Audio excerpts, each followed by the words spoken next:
ನಮಸ್ಕಾರ ವೀಕ್ಷಕರೇ, ಇಬ್ಬನಿ ಚಾನಲ್ಗೆ ಸ್ವಾಗತ. ನಮ್ಮ ವಿಡಿಯೋಗಳನ್ನು ಮೊದಲ ಬಾರಿ ನೋಡುತ್ತಿದ್ದಲ್ಲಿ ದಯವಿಟ್ಟು ಸಬ್ಸ್ಕ್ರೈಬ್ ಮಾಡಿಕೊಳ್ಳಿ, ಲೈಕ್ ಮತ್ತು ಶೇರ್ ಮಾಡಲು ಮರೆಯದಿರಿ. ನಮ್ಮ ಕತೆಗಳನ್ನು ಸ್ಕಿಪ್ ಮಾಡದೆ ನೋಡಿ ಆನಂದಿಸಿ. ಕತೆಯ ಹೆಸರು ಯಾರ ಒಲವು ಯಾರಿಗೆ, ಭಾಗ 2. ಲೇಖಕರು ಕೈಸರ್ ಜಹಾ. ಏನು ಮಮ್ಮಿ, ನಾನು ಅನುಜಾಳಿಗೆ ಸವತಿ ಆಗಬೇಕಾ? ತಪ್ಪೇನಿದೆ ಸುಕನ್ಯಾ, ನಿನಗೂ ಈಗ ಬಂದ ಗಂಡುಗಳಲ್ಲಿ ಯಾರೂ ಇಷ್ಟ ಆಗ್ತಾ ಇಲ್ಲವಲ್ಲ? ಪ್ರಶಾಂತನ ಹತ್ತಿರ ಆಸ್ತಿ, ಹಣ, ರೂಪ, ಸೌಂದರ್ಯ ಎಲ್ಲವೂ ಇದೆ. ಮುಂದೆ ನೀನು ಮದುವೆ ಆಗಿ ಅವನ ಮಗುವಿಗೆ ತಾಯಿಯಾದರೆ ಯಾರ ಮೇಲೆ ಪ್ರೀತಿ ಜಾಸ್ತಿ ಇರುತ್ತೆ ಹೇಳು ಎಂದು ಸುಕನ್ಯಾಳಲ್ಲಿ ಆಸೆ ಹುಟ್ಟಿಸುತ್ತಾರೆ. ಸುಕನ್ಯಾ ಸಹ ಅದೇ ಜೀವನ ಬಯಸುತ್ತಿರುವುದರಿಂದ ತಾನು ಮನಸ್ಸಿನಲ್ಲಿಯೇ ತುಂಬ ಖುಷಿ ಪಡುತ್ತಾಳೆ. ಇತ್ತ ಮನೆಗೆ ಬಂದ ಅನು ತನ್ನ ದುಃಖವನ್ನು ಯಾರ ಹತ್ತಿರವೂ ಹೇಳದೆ ಅತ್ತು ಸಾಕಾಗಿ ಸುಕನ್ಯಾಳ ತಾಯಿ ಹೇಳಿದ ಮಾತನ್ನು ಯೋಚಿಸಿಕೊಂಡು ಪ್ರಶಾಂತ್ಗೆ ಹೇಗೂ ಮದುವೆ ಮಾಡಿಸಲೇಬೇಕು, ಬೇರೆಯವರಿಗಿಂತ ಸುಕನ್ಯಾನೇ ಸರಿ ಎಂದುಕೊಂಡಳು. ನನ್ನ ಸವತಿಯಾಗಿ ಇರಲ್ಲ, ಗೆಳತಿಯಾಗಿ ಇರುತ್ತಾಳೆ ಎಂದು ಯೋಚಿಸಿ ಪ್ರಶಾಂತ್ ಮನೆಗೆ ಬಂದ ಮೇಲೆ ಅವರ ಜೊತೆ ಮಾತನಾಡುವುದು ಎಂದು ತೀರ್ಮಾನಿಸಿಕೊಂಡು ಕಿಟಕಿಯ ಹೊರಗೆ ನೋಡುತ್ತಾ ಕೂರುವಳು. ಸಂಜೆಯ ಸಮಯಕ್ಕೆ ಮನೆಗೆ ಬಂದ ಪ್ರಶಾಂತ್ ತನ್ನ ಮುದ್ದಾದ ಮಡದಿಯ ಮುಖ ನೋಡಿ ಅರಿತುಕೊಳ್ಳುತ್ತಾನೆ. ಅತ್ತು ಕೆಂಪಾಗಿರುವ ಕಣ್ಣುಗಳು, ಬಾಡಿದ ಮುಖ ಎಲ್ಲವೂ ಅನುಜ ಚೆನ್ನಾಗಿ ಅತ್ತಿರುವುದಕ್ಕೆ ಸಾಕ್ಷಿಯಾಗಿರುತ್ತದೆ. ಅನು ನೋಡಿಲ್ಲಿ ಎಂದು ಮುಖವನ್ನು 2 ಕೈಗಳಿಂದ ಹಿಡಿದು, ಯಾಕೆ ಚಿನ್ನ ಈ ತರಹ ಕೂತಿದ್ದೀಯಾ? ನೋಡು, ಈ ಜೀವನ ಇರುವ ತನಕ ನನ್ನ ಒಲವು ಪ್ರೀತಿ ಎಲ್ಲ ನಿನಗೋಸ್ಕರ ಅನು. ನೀನಿಲ್ಲದೆ ನಾನಿಲ್ಲ. ನಾನು ಯಾವುದೇ ಕಾರಣಕ್ಕೂ 2ನೇ ಮದುವೆ ಆಗಲ್ಲ, ಸರಿನಾ?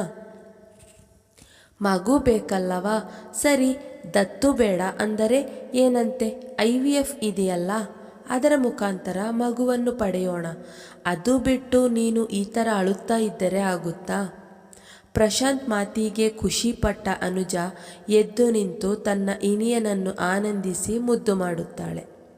ಬಾ, ಅಮ್ಮನ ಹತ್ತಿರ ಹೋಗಿ ಈ ವಿಷಯದ ಬಗ್ಗೆ ಮಾತನಾಡೋಣ ಎಂದು ದಂಪತಿಗಳು ಮಮತಾ ಅವರ ಹತ್ತಿರ ಬಂದು IVF ಬಗ್ಗೆ ಮಾತನಾಡುತ್ತಾರೆ.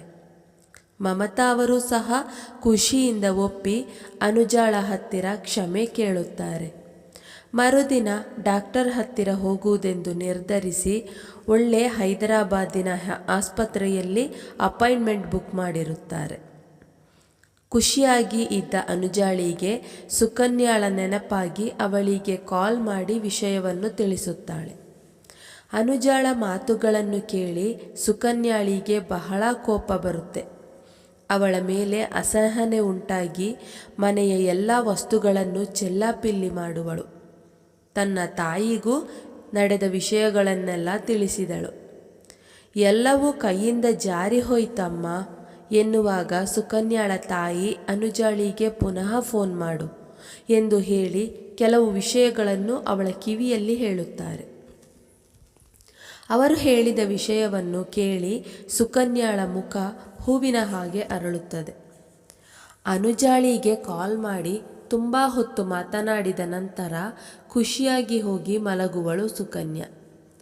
ಮರುದಿನ ಬೇಗ ಎದ್ದ ಅನುಜ ಎಲ್ಲ ಕೆಲಸಗಳನ್ನು ಬೇಗ ಮುಗಿಸಿ ತನ್ನ ಅತ್ತೆಯ ಆಶೀರ್ವಾದ ಪಡೆದು ದೇವರಿಗೆ ದೀಪ ಹಚ್ಚಿ ಮೊದಲೇ ಅಪಾಯಿಂಟ್ಮೆಂಟ್ ಬುಕ್ ಮಾಡಿದ್ದ ಕಾರಣ ಸಮಯಕ್ಕೆ ಸರಿಯಾಗಿ ಪ್ರಶಾಂತ್ ಮತ್ತು ಅನುಜ ಆಸ್ಪತ್ರೆಗೆ ಹೋಗುವರು. ಡಾಕ್ಟರ್ ಹತ್ತಿರ ಬಂದ ಇಬ್ಬರು ಎಲ್ಲ ಟೆಸ್ಟ್ಗಳನ್ನು ಮಾಡಿಸಿ ರಿಪೋರ್ಟ್ಗಾಗಿ ಕಾಯುವರು. ರಿಪೋರ್ಟ್ ಬಂದ ನಂತರ ಅವರಿಬ್ಬರನ್ನು ಕರೆದವರು, ನೋಡಿ ಪ್ರಶಾಂತ್, ನಿಮ್ಮ ಮಿಸೆಸ್ನದ್ದು ಎಂಡೋಮೆಟ್ರಿಯಲ್ ಒಳಪದರವು ತುಂಬ ತೆಳು, ಕ್ರೋಮೋಸೋಮಲ್ ಹೆಚ್ಚುವರಿ ಗರ್ಭಾಶಯದ ಪಾಲಿಪ್ಗಳ ಉಪಸ್ಥಿತಿ, ಇದೆಲ್ಲ ಕಾರಣದಿಂದ ನಿಮ್ಮ ವೈಫ್ಗೆ IVF ಮಾಡುವುದಕ್ಕೆ ಆಗಲ್ಲ. I am so sorry. ಹಾಗೆ ಮಾಡಿದರೂ ಅದು ಸಕ್ಸಸ್ ಆಗಲ್ಲ. ಇವರ ಗರ್ಭಕೋಶದ ಪದರ ತುಂಬ ತೆಳು ಇರುವುದರಿಂದ ಇವರ ಜೀವಕ್ಕೆ ಅಪಾಯ ಆಗಬಹುದು ಎನ್ನುವರು. ದೇವರ ಮೇಲೆ, ತನ್ನ ಒಳ್ಳೆತನದ ಮೇಲೆ, ತನ್ನ ತಾಳ್ಮೆಯ ಮೇಲೆ ನಂಬಿಕೆ ಇಟ್ಟು ಬಂದಿದ್ದ ಅನುಜಾಳಿಗೆ ತುಂಬ ನೋವಾಗುತ್ತದೆ. ಇಬ್ಬರು ಭಾರವಾದ ಮನಸ್ಸಿನಿಂದ ಮನೆಗೆ ಬಂದವರು ತಾಯಿಗೆ ಎಲ್ಲವನ್ನೂ ಹೇಳುವರು. ಮಮತಾ ಅವರಿಗೆ ತುಂಬ ಬೇಜಾರಾಗಿ ಏನು ಮಾಡುವುದೆಂದು ಅನುಜಾಳ ಮುಖವನ್ನು ನೋಡಿದಾಗ ಅವರ ಮನವನ್ನು ಅರಿತವಳಂತೆ ಪ್ರಶಾಂತ್ ಹತ್ತಿರ ತನ್ನ ಅತ್ತೆಯ ಎದುರೇ ಎರಡನೇ ಮದುವೆ ಬಗ್ಗೆ ಮಾತನಾಡುವಳು. ಅತ್ತೆ ಮತ್ತು ಅನುಜ ಇಬ್ಬರೂ ಸೇರಿ ಆಣೆ ಪ್ರಮಾಣಗಳನ್ನು ಮಾಡಿಸಿ ಅವನನ್ನು ಮದುವೆಗೆ ಒಪ್ಪಿಸುವರು. ಒಲ್ಲದ ಮನಸ್ಸಿನಿಂದಲೇ ಪ್ರಶಾಂತ್ ತನ್ನ ಎರಡನೇ ಮದುವೆಗೆ ಒಪ್ಪಿಕೊಳ್ಳುತ್ತಾನೆ. ರಾತ್ರಿ ಮಲಗುವಾಗ ಅನುಜ ಬಿಕ್ಕಿ ಬಿಕ್ಕಿ ಅಳುವುದು ಪ್ರಶಾಂತ್ಗೆ ಕೇಳಿಸಿದಾಗ ಎದ್ದು ಅವಳ ಹತ್ತಿರ ಬಂದವನು, ಅಳು ಈಗ, ಇನ್ನೂ ಅಳು ನೀನು, ಬೇಡ ಬೇಡ ಎಂದರೂ ನೀನೇ ನನಗೆ ಎರಡನೇ ಮದುವೆ ಮಾಡಿಸುತ್ತಾ ಇದ್ದೀಯ, ಅದು ನಿನ್ನ ಗೆಳತಿಯ ಜೊತೆ. ಇದರಲ್ಲಿ ನನ್ನ ತಪ್ಪೇನಿದೆ ಅನು? ನನಗೆ ನೀನೇ ಸರ್ವಸ್ವ, ನೀನೇ ನನ್ನ ಮನೆ ಮನ ಎರಡೂ ಬೆಳಗುವ ದೀಪ. ಬೇಡ ಅನು, ಪ್ಲೀಸ್ ನೋಡು, ಬೇಕಿದ್ದರೆ ನಾವು ಮಗುವನ್ನು ದತ್ತು ತೆಗೆದುಕೊಳ್ಳೋಣ. ಹೀಗೆ ಮತ್ತೆ ಮದುವೆಯೆಲ್ಲ ಬೇಡ ಚಿನ್ನ. ನನ್ನ ಮನಸ್ಸಿನಲ್ಲಿ ನಿನಗೆ ಇರುವ ಸ್ಥಾನವನ್ನು, ನನ್ನ ಮನಸ್ಸನ್ನು ಬೇರೆಯವರಿಗೆ ಕೊಡಲು ಆಗಲ್ಲ ಅನು. ನನ್ನನ್ನು ಸ್ವಲ್ಪವಾದರೂ ಅರ್ಥ ಮಾಡಿಕೊಳ್ಳಲು ಸಾಧ್ಯವಿಲ್ಲವೇ? ಮನುಷ್ಯನಿಗೆ ಇರುವುದು ಒಂದೇ ಜೀವನ, ಒಂದೇ ಪ್ರೀತಿ, ಹಾಗೆಯೇ ಮದುವೆನೂ ಒಂದೇ ಸಾಕು ನನಗೆ. ಈ ಅನೂನೇ ನನಗೆ ಸಾಕು. ಅವನ ಮಾತುಗಳನ್ನು ಕೇಳಿ ಎದ್ದು ಕುಳಿತವಳು, ಪ್ರಶಾಂತ್, ಇಲ್ಲಿ ಬರೀ ನಮ್ಮಿಬ್ಬರ ವಿಷಯ ಅಲ್ಲ, ಅತ್ತೆ ಬಗ್ಗೆನೂ ಯೋಚನೆ ಮಾಡಬೇಕು. ನಮ್ಮ ಜೊತೆ ಇದ್ದರೂ ಜೀವನ ಸಂಗಾತಿ ಬಿಟ್ಟು ಹೋಗಿರುವ ನೋವು ಅವರನ್ನು ಒಂಟಿ ನಾನು ಅಂತ ಕಾಣಿಸುತ್ತೆ. ಅದೇ ಮಗು ಇದ್ದರೆ ಆ ಮಗು ಜೊತೆ ಅವರ ಸಮಯ ದಿನ ಕಳೆಯುವುದು ಗೊತ್ತಾಗಲ್ಲ. ಪ್ರಶಾಂತ್, ಇನ್ನೂ ನಿಮ್ಮ ತಮ್ಮ ಪವನ್ ಅವರು ಫಾರಿನ್ನಿಂದ ಯಾವಾಗ ಬರುತ್ತಾರೋ ಗೊತ್ತಿಲ್ಲ. ಡೈವೋರ್ಸ್ ಆಗಿರುವ ಅವರು ಇನ್ನೊಂದು ಮದುವೆಯನ್ನು ಯಾವಾಗ ಮಾಡಿಕೊಳ್ಳುತ್ತಾರೋ, ಅಥವಾ ಆಗುವುದೇ ಇಲ್ಲವೋ, ಅವರ ಮಕ್ಕಳು ಅಂತ ಯಾವಾಗ ಆಗುತ್ತದೋ, ಅದಕ್ಕೆಲ್ಲ ಇನ್ನೂ ತುಂಬ ಸಮಯ ಆಗುತ್ತೆ. ಮತ್ತೆ ಇನ್ನು ನಿಮ್ಮ ಪ್ರೀತಿಗೋಸ್ಕರ ನನಗೋಸ್ಕರ ಯಾವತ್ತೂ ಕಡಿಮೆ ಆಗಲ್ಲ ಪ್ರಶಾಂತ್. ಅದು ಹಾಗೇ ಇರುತ್ತೆ ಅಂತಾನೂ ಗೊತ್ತು. ಮನುಷ್ಯನಿಗೆ ಇರುವುದು ಒಂದೇ ಜೀವನ, ಒಂದೇ ಪ್ರೀತಿ, ಒಂದೇ ಮದುವೆನೂ ಸಾಕು ಅಂತ ಹೇಳಿದ್ರಿ ಅಲ್ಲವಾ? ಆದರೆ ಕೆಲವೊಂದು ಸಲ ಸಮಯ ಸಂದರ್ಭ ನಾವು ಅಂದುಕೊಂಡಿದ್ದ ಹಾಗೆ ಇರಲ್ಲ. ಪರಿಸ್ಥಿತಿ ಸನ್ನಿವೇಶಗಳು ಬದಲಾಗುತ್ತಾ ಇರುತ್ತದೆ. 7 ವರ್ಷಗಳಿಂದ ಅತ್ತೆ ಒಂದು ದಿನವೂ ನಾನು ಬಂಜೆ, ನನಗೆ ಮಕ್ಕಳಾಗಲ್ಲ ಅಂತ ಯಾವತ್ತೂ ನಿಷ್ಠುರವಾಗಿ ನೋಡಿಲ್ಲ. ಇವತ್ತಲ್ಲ ನಾಳೆ ನನಗೆ ಮಕ್ಕಳು ಆಗುತ್ತೆ ಎನ್ನುವ ಭರವಸೆಯಲ್ಲಿ ಇದ್ದಾರೆ.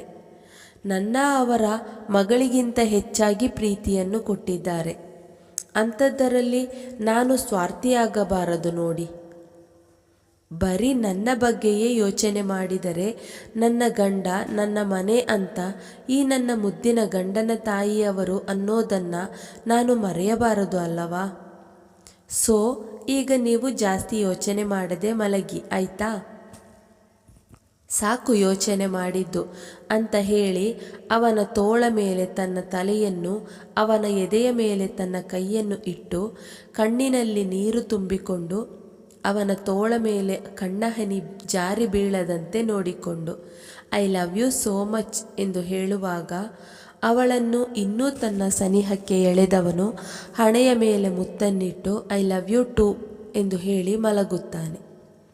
ಭಾರ ಮನಸ್ಸು ಆದರೂ ಖುಷಿಯಾಗಿರಬೇಕು ಅಂದುಕೊಂಡು ಕೆಲಸವನ್ನೆಲ್ಲ ಮುಗಿಸಿ ತನ್ನ ಅತ್ತೆಗೆ ಹೇಳಿ ಸುಕನ್ಯಾಳ ಮನೆಗೆ ಬಂದವಳು ಮದುವೆಯ ವಿಚಾರವನ್ನು ಹೇಳಿದಾಗ ಮೊದಲು ನಿರಾಕರಿಸಿದವರ ಹಾಗೆ ನಾಟಕ ಮಾಡುವಳು ಸುಕನ್ಯಾ.